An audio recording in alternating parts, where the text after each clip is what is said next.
The morning of July 20th, 1974 brought everything to a halt. Ayşe is going on holiday was the code word for the commencement of the crime. Ayşe did not go on holiday. Turkey realized what she'd been planning for years. The invasion brought destruction with it. Cyprus was brutally split in two. The Greek Cypriots fled to seek shelter in more secure areas and have not been allowed to return to their homes ever since. A few days later, the government of the Republic of Cyprus was forced to transfer the Turkish Cypriots to the occupied areas. Turkey was implementing its partitionist plans in the most brutal way.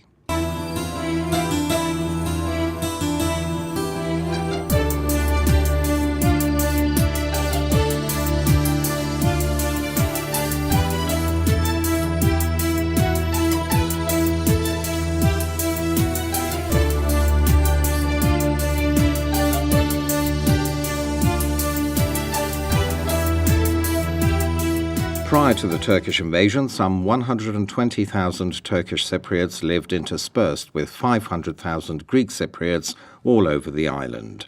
Turkey's prime concern immediately after the invasion was to bring in settlers with the aim of altering the demographic character of the island, and this was achieved through a policy of ethnic cleansing.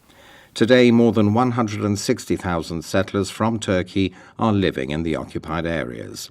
If 43,000 Turkish troops are added to this number, it becomes obvious that the approximately 87,000 Turkish Cypriots living in the occupied areas are only a minority. Interminable talks, plans, initiatives, all without result. A solution has not been achieved. On the contrary, Turkey, through her intransigent stance, is attempting to establish the status quo brought about by the invasion by seeking the permanent division of the island. In November 1983, the so-called Turkish Republic of Northern Cyprus was unilaterally and illegally declared. With the exception of Turkey herself, no country has since recognized this entity. On the contrary, the United Nations have repeatedly and through a number of resolutions condemned the declaration. The declaration has also been deemed illegal by all European Union bodies and the international community as a whole. A huge flag symbol of the illegal statelet in the occupied part of Cyprus is carved out on the slopes of the once verdant Pentadaktylos mountain range. It's lit up every night in provocation to the legitimate residents of the northern part of Cyprus, reminding them that Turkey, after so many years, continues to trample upon their land and their rights. One evening a few months ago, the flag suddenly went out. In fact, not just the flag, but all the lights in the occupied areas were extinguished. There was a serious problem with the power plants in the occupied areas, where the possibility arose of a very protracted blackout.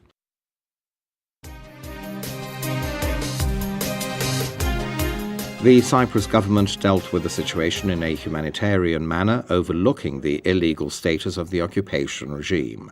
It supplied electricity to the occupied areas, and a general blackout was avoided.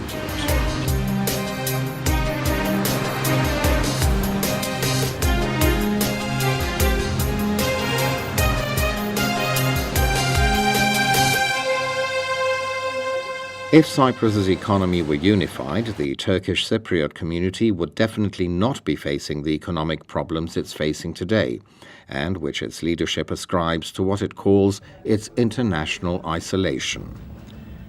The true reasons behind the downgraded economy of the occupied areas should be sought from the occupation regime itself and Turkey's own policy.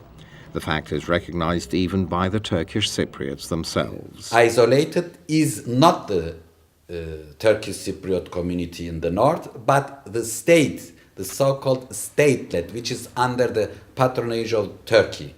Ahmet Javit, a writer-researcher, has studied the history of Cyprus and has recorded his knowledge and positions in the 16 books he has published.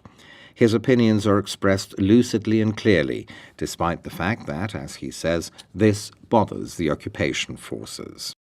Turkey invaded Cyprus, and since then, our island, 37% of the island, is under Turkish occupation. A lot of settlers from mainland Turkey were transported or settled in the northern part, and now the Turkish Cypriots form a minority in the northern part of Cyprus. The occupation, the inadequate economic system based almost entirely on the intervention of the so-called state and its dependence on Turkey, and of course the political instability as regards a solution to the Cyprus issue are the real reasons for the alleged isolation.